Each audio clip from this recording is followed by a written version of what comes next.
പ്രിയമുള്ളവരെ, നമ്മുടെ ജീവിതത്തിൽ പലപ്പോഴും നാം വേദനാജനകമായ ചില സന്ദർഭങ്ങളിലൂടെ കടന്നു പോകാറുണ്ട്. നാം കുറേയൊക്കെ ആഗ്രഹിച്ചിട്ടും പണിപ്പെട്ടിട്ടും നടക്കാതെ പോകുന്ന ചില സന്ദർഭങ്ങളിൽ നമ്മുടെ പ്രിയപ്പെട്ടവർ നമ്മുടെ തോളിൽ തട്ടിയിട്ട് പറയും, പോട്ടെടോ, എന്തെങ്കിലും ഒരു നന്മ, എന്തെങ്കിലും ഒരു യുക്തി ഇതിന് പിന്നിൽ കാണുമെന്ന് പറയും. അതായത് അറബി ഭാഷയിൽ ഈ നന്മ അല്ലെങ്കിൽ ഗുഡ്നെസ്സിന് ഖൈർ എന്ന പദമാണ് യൂസ് ചെയ്യാറ്. ഒരിക്കൽ ഒരു രാജാവും തൻ്റെ ഭൃത്യനും കൂടെ കാട്ടിലൂടെ ഇങ്ങനെ വേട്ടയാടുകയാണ്. വേട്ടയാടുന്നതിനിടയിൽ രാജാവിന് കലശലായ ദാഹം അനുഭവപ്പെട്ടു. അദ്ദേഹം തൊട്ടടുത്തുള്ള ഒരു കരിക്ക് അടർത്തിയിട്ടിട്ട് അത് ചെത്തി. ചെത്തുന്നതിനിടയിൽ അദ്ദേഹത്തിന്റെ വിരല് മുറിഞ്ഞുപോയി.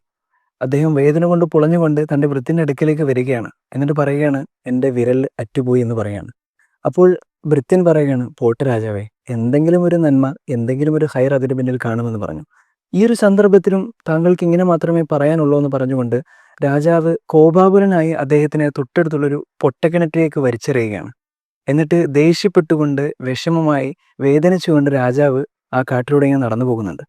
രാജാവ് തിരിച്ച് നടന്നു പോകുന്നതിനിടയിൽ കുറച്ചു കാട്ടുവാസികൾ, കുറച്ച് ട്രൈബൽ ഗ്രൂപ്പ് രാജാവിനെ ആക്രമിക്കുകയാണ്. ആക്രമിച്ചിട്ട് അദ്ദേഹത്തിന് ബലി നൽകുവാൻ വേണ്ടി അവരുടെ ഗോത്രത്തിലേക്ക് കൊണ്ടുപോവുകയാണ്. ഗോത്രത്തിൽ കൊണ്ടുപോയി ബലിക്ക് വേണ്ടി സജ്ജമാക്കിയ പ്രത്യേക പീഠത്തിൽ ഇങ്ങനെ കിടത്തി കൃത്യമായി കയറുകൾ കൊണ്ട് കെട്ടുന്നതിനിടയിൽ ഒരുവൻ ശ്രദ്ധിച്ചു രാജാവിൻ്റെ വിരല് അറ്റുപോയിരിക്കുന്നുവെന്ന്. ഉടൻ തന്നെ കയറുകൾ അഴിച്ചിട്ട് രാജാവിന് പോകാൻ അനുമതി നൽകി. ഇത് കൊണ്ട് അത്ഭുതപ്പെട്ടുകൊണ്ട് രാജാവ് ചോദിക്കുന്നുണ്ട്, എന്തേ എനിക്ക് പോകാൻ അനുമതി നൽകി എന്ന് ചോദിച്ചു. അപ്പോൾ അവർ മറുപടി പറയുന്നത്, താങ്കൾക്ക് അംഗവൈകല്യം ബാധിച്ച ഒരാളാണ്, താങ്കളുടെ വിരൽ അറ്റുപോയിരിക്കുന്നു, അതുകൊണ്ട് താങ്കളെ ബലി നൽകുകയാണെങ്കിൽ ഞങ്ങളുടെ ബലി സ്വീകരിക്കുകയില്ല എന്ന് പറഞ്ഞു. രാജാവ് വളരെയധികം സന്തോഷിച്ചുകൊണ്ട് ആഹ്ലാദഭരിതനായി ഓടി തൻ്റെ ഭൃത്യൻ്റെ അടുക്കലേക്ക് വരികയാണ്. എന്നിട്ട് ഭൃത്യൻ്റെ അടുക്കൽ വന്ന് നടന്ന കാര്യങ്ങളൊക്കെ വിവരിച്ചു കൊടുക്കുകയാണ്. എന്നിട്ട് പറഞ്ഞു, ഒരുപക്ഷെ എൻ്റെ വിരൽ ഇപ്പോൾ അറ്റുപോയില്ലായിരുന്നുവെങ്കിൽ എൻ്റെ ജീവൻ തന്നെ അപകടത്തിലായേനെ എന്ന് പറയുന്നുണ്ട്.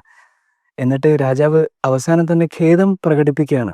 ഞാൻ അപ്പോൾ ഒരു ദേഷ്യത്തിൽ താങ്കളെ പൊട്ടക്കിണറ്റിലേക്ക് വലിച്ചെറിഞ്ഞതാണ്, എന്നോട് ക്ഷമിക്കണം എന്ന് പറയുകയാണ്.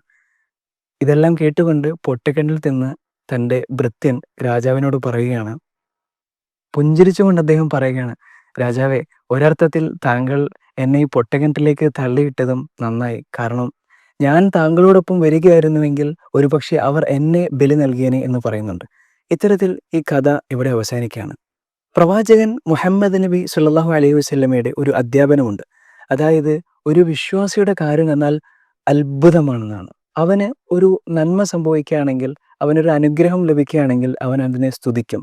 അത് അവന് ഹൈറാണ്. ഇതേ സന്ദർഭത്തിൽ അവന് ഒരു പ്രയാസം അല്ലെങ്കിൽ ബുദ്ധിമുട്ട് ബാധിക്കുകയാണെങ്കിൽ അവൻ അതിൽ ക്ഷമിക്കും. അതും അവന് നന്മയാണ്, അവന് ഹൈറാണ് എന്നതാണ്. നമ്മുടെ ജീവിതത്തിൽ പലപ്പോഴും നാം കുറേയൊക്കെ ആഗ്രഹിച്ചിട്ടും കുറേയൊക്കെ പ്രയത്നിച്ചിട്ടും നടക്കാതെ പോകുന്ന സന്ദർഭങ്ങളിൽ നാം വിഷമിക്കാതെ, തളരാതെ, ഇതിനു പിന്നിൽ കൃത്യമായ ദൈവത്തിൻ്റെ ഒരു യുക്തിയുണ്ട്, ഇതിനു പിന്നിൽ കൃത്യമായ ദൈവത്തിൻ്റെ ഒരു പ്ലാനും ലോജിക്കും ഉണ്ടെന്ന് മനസ്സിലാക്കിക്കൊണ്ട് ഒപ്റ്റിമിസത്തോടു കൂടി, ശുഭാപ്തി വിശ്വാസത്തോടു കൂടി നാം മുൻപോട്ട് നീങ്ങുക. നാഥൻ തുണയ്ക്കട്ടെ. നന്ദി, നമസ്കാരം.